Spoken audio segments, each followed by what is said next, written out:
आज स्वर्गीय राजेश पायलट जी की जयंती है और हम सब उनको अपनी श्रद्धांजलि देते हैं और उनको याद कर रहे हैं। इस अवसर पे यहाँ पर टोंक के अंदर हम लोगों ने कैंप लगाया है और ये कैंप उन लोगों के लिए है जो दिव्यांग हैं। और मुझे खुशी है कि यहाँ सैकड़ों लोगों को जो जयपुर फुट है वो हम लगा पाएंगे, उनको व्हीलचेयर दे पाएंगे। हियरिंग एड हैं, बैसाखियाँ हैं, वॉकिंग स्टिक्स हैं और चश्मे हैं। जो डायबिटीज़ की बीमारी है सबका हम यहाँ उनकी मदद कर रहे हैं। ये एक मैं समझता हूँ सबसे बड़ा पुण्य का काम है और मैं मेहता साहब का बहुत धन्यवाद करता हूँ कि उनकी संस्था ने यहाँ पर आकर ये निःशुल्क शिविर लगाया है और सैकड़ों लोगों को इससे मदद मिलेगी। वो लोग जिनके शरीर के अंग नहीं हैं, जो चल नहीं पाते हैं, जो विकलांग हैं या दिव्यांग हैं, उन लोगों की मदद करना, उनके जीवन को पूरी तरह बदलना मैं समझता हूँ बहुत नेक काम है। तो मुझे खुशी है कि इस काम को हम यहाँ अंजाम दे पाएंगे और मेहता साहब ने पूरे देश और विदेशों में भी ये जयपुर फुट बहुत फेमस हुआ है और चाहे यूरोप हो, अमेरिका हो, इस प्रकार का फुट अभी तक कोई उसका आविष्कार नहीं कर पाया। आप सबने खुद देखा, जिस व्यक्ति के दोनों पैर नहीं थे, आज उसको जयपुर फुट लगाया, वो दौड़ रहा है, उठ बैठ पा रहा है, चौकड़ी मार के बैठ सकता है। तो ये सब उसके जीवन को पूरी तरह तब्दील करने वाला एक वाक्य है। तो मुझे खुशी है कि यहाँ टोंक में हम लोगों को मदद कर पाएंगे। हम लोग हमेशा से अलग अलग काम करते हैं, डेवलपमेंट के काम होते हैं, विकास के काम होते हैं, लेकिन जो गरीब तबका है, जो सबसे असहाय और निर्धन लोग हैं, उन लोगों की मदद करने के लिए आज हम आगे आए हैं। तो मुझे खुशी है कि इस पुण्य के काम को आज हम लोग यहाँ पर कर रहे हैं। एक छोटी सी मुलाकात इस बड़े कैंप का। हमारी मुलाकात एक फ़्लाइट में हो गई, हवाई जहाज़ में हम उतर रहे थे। तो मैं उनके बारे में बहुत पहले से जानता था, तो लेकिन उन्होंने चलकर कहा कि राजस्थान में अनेक जगहों हम इस काम को करते हैं, पूरे देश में कर रहे हैं, अलग अलग राज्यों के अंदर। तो मुझे लगा कि हमारे टोंक में, क्योंकि यहाँ पर काफ़ी गरीब लोग रहते हैं शहर के अंदर और उन लोगों तक सारी सहायता नहीं पहुँच पाती है। कई बार हम कोशिश करें भी तो सरकार और जो बाकी संस्थाएं हैं वो वहाँ तक नहीं पहुँच पा रही थी और मैंने देखा था बहुत सारे लोग ऐसे हैं जो सड़कों पर गलियों में बैठे रहते हैं, जिनकी मदद परिवार की इतनी क्षमता नहीं है कि उनकी मदद कर पाएँ। तो वो मुलाकात के बाद ये तय किया गया कि इसको हमें करना चाहिए। 2-3 महीने पहले की बात है और ये दिन भी आज शुभ अवसर है, स्वर्गीय पायलट साहब जी की जयंती है और इससे बड़ा नेक काम मैं समझता हूँ हम लोग नहीं कर पाते यहाँ। मुझे कोई एक ऐसा मोमेंट जो पायलट साहब का आपको बहुत ज़्यादा याद रहता हो, याद आता हो बचपन का? कि उन पायलट साहब के स्वर्गवास को बहुत समय हो गया, लेकिन मुझे जो उनके साथ समय बिताया मैंने 22-23 साल, वो सचमुच बहुत अद्भुत था। और क्योंकि वो एयरफोर्स की पृष्ठभूमि से थे, तो अधिकांश जो हमारे पारिवारिक मित्र थे वो सब एयरफोर्स या आर्मी बैकग्राउंड के थे और उन्होंने अपने उन मित्रों को जो गांव में पढ़े थे साथ में या एयरफोर्स में काम किए थे, उनको हमेशा अपना बहुत करीबी माना। और मैंने देखा, जैसा मैंने पहले भी कहा, कि अक्सर जो इंसान जीवन में कुछ सफल हो जाता है, सफलता हासिल कर लेता है, तो वो उन लोगों से जुदा हो जाता है जो शुरुआत में उसके साथ ही रहे।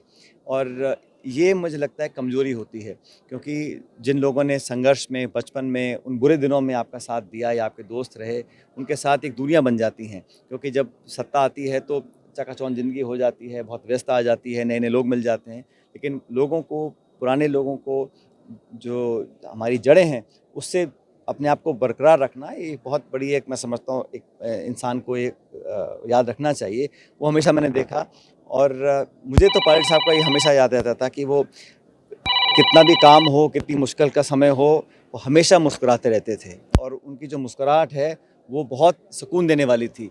मुझे लोग अक्सर कहते हैं मैं कम मुस्कुराता हूँ, लेकिन वो बहुत मुस्कुराते थे और उनकी मुस्कुराहट और हमेशा हर मुश्किल को, हर कठिनाई को, हर टेंशन को मुस्कुराकर सामना करते थे। और मैं समझता हूँ ये एक ऐसा गुण है जो उनको बाकी लोगों से अलग करता था। बचपन में कभी तो कड़क रहे होंगे आपको? बहुत कम। मेरी माँ ज़्यादा कड़क थी, वो तो बहुत ही कड़क थी, लेकिन फ़ादर इतने कड़क नहीं थे। लेकिन हाँ, एक सीमा तक। बचपन में हम जब बड़े होते थे स्कूल कॉलेज में, तो जब आम बच्चे जो हम सब शरारतें करते थे, तो बहुत कुछ टॉलरेट करते थे एक सीमा तक, और हमें पता था कि वो सीमा हमें क्रॉस नहीं करनी है। वहाँ के नीचे रहो तो सब ठीक है। इन दिनों जयपुर में 2 विधायक आमने-सामने हैं, विधायक अमीन खाड़की और विधायक वाल्मीकि ताजे। देखिए, ये जो इशू है, हर चीज़ में राजनीति लाना गलत है। जो सही है वो सही है और जो भी इशू है उसको कानून और जो व्यवस्था है उसके आधार पे करा जाना चाहिए। सत्ता में कोई लोग हों, उसका दुरुपयोग करें या किसी को प्रताड़ित करें, ये सही नहीं है। मुझे लगता है इस प्रकार की घटनाएं नहीं होनी चाहिए और हर व्यक्ति को अधिकार है नियम कानून से रहने का और संविधान के दायरे में जो प्रावधान है उसके आधार पर काम करने का।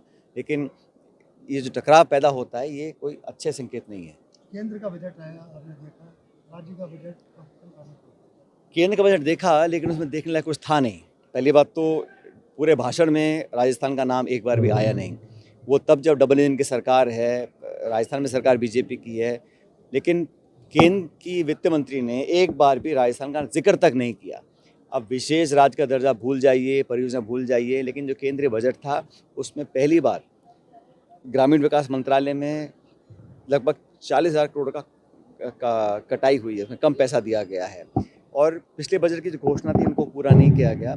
आज भी नरेगा को जिस तरह समाप्त करने की ओर ये जा रहे हैं, ये अच्छा संकेत नहीं है। ग्रामीणों के लिए जो हम लोगों ने योजना बनाई थी उसको नीतिगत तरीके से समाप्त कर रहे हैं। और केंद्र के बजट में सिर्फ सपने दिखाए गए ना, उसमें प्रावधान कहाँ है? आप स्कीम अनाउंस कर दीजिए, बजट नहीं दीजिएगा तो क्या होगा? और राजस्थान के संदर्भ में कहना चाहता हूँ कि एक भी ऐसी कोई बड़ी घोषणा, बड़ी परियोजना या बजट का आवंटन केंद्र सरकार ने नहीं किया। मुझे पता नहीं कल क्या बजट लेके आएंगे सरकार जो भाजपा की है, लेकिन सबसे पहली प्राथमिकता होनी चाहिए बेरोजगार। आज 15% बेरोजगारी है और जो अनऑर्गेनाइज सेक्टर है वहाँ पर लगातार कमी आ रही है। सरकार ने कोई प्रावधान नहीं किया, वो सिर्फ चंद लोगों के लिए काम कर रही है। जो आवाम है, जो शिक्षित लड़के लड़कियाँ हैं, उनके रोजगार और निवेश का कोई प्रावधान ना तो केंद्र के बजट में था। और मुझे उम्मीद है कल सरकार को सबक ले कि राजस्थान के नौजवानों के लिए यहाँ कुछ ऐसी घोषणा करे जो पहले तोती घोषणा की थी, 4 लाख रोजगार की घोषणा करी थी, कहाँ पूरा हुआ? तो पहले अगली घोषणा से पहले बताएं कि पिछली घोषणा का क्या हुआ, क्योंकि बार बार ये जुमले देने का जो परिपाटी है ये कोई ठीक काम नहीं है। आपने प्रस्ताव दिए हैं कि प्रस्ताव पूरे होंगे, क्या महत्वपूर्ण? तो जिले के लिए, प्रदेश के लिए जो मुझे लगा होना चाहिए, चाहे सिंचाई की बात हो, चाहे रोजगार की बात हो, चाहे निवेश की बात हो, मैंने सरकार को लिखा है। मैं उम्मीद करता हूँ सरकार करे, क्योंकि कई ऐसे काम हैं जो आधे पड़े हुए हैं और कई काम जो पूरे हो गए हैं। 6 महीने से टोंक के अंदर पुल हमारा तैयार है, हमारा मेडिकल वाला इंस्टीट्यूट तैयार है, हमारा फूड पार्क तैयार है। उसको सरकार औपचारिक रूप से चालू करने की पता नहीं क्यों मंशा नहीं है उनकी, क्योंकि ये काम सरकार कांग्रेस ने किए थे। अब पूरे हो रहे हैं तो उसको खोलना नहीं चाहते हैं। मैं चाहता हूँ जल्दी इसको करें ताकि पब्लिक इसका फ़ायदा ले सके। ये सारे काम करोड़ों की योजना थी। ये 150 करोड़ का पुल बना है जो तैयार हो गया है, इसको चालू करना चाहिए ऑफिशियली। लोग उसका इस्तेमाल कर रहे हैं, लेकिन सरकार इसको चालू नहीं करी। मैंने प्रशासन को भी कहा है, राज्य सरकार को भी कहा है कि बिना वजह इसमें विलम्ब ना लाएं, ताकि लोगों को मदद मिल सके जो हमने परियोजना बनाई है। ये आपने तो अपने स्पीच में कहा कि जड़ें जिसकी जितनी मजबूत होती है वो दरख्त उतनी ऊंचाई पे जाता है। हाँ, तो लगता है कि राजेश पायलट साहब ने आपकी जड़ों को तो मजबूत किया है, तो अब हर आपका हर दरख्त कितना ऊंचा जाना है? हर इंसान की राजनीति अलग राजनीति के होती रूप है। में। मैंने कहा ना आपको, पब्लिक, लोग, मतदाता, क्षेत्र के लोग और आमजन, इनके साथ एक आत्मीयता का व्यवहार और संबंध बना रहना चाहिए।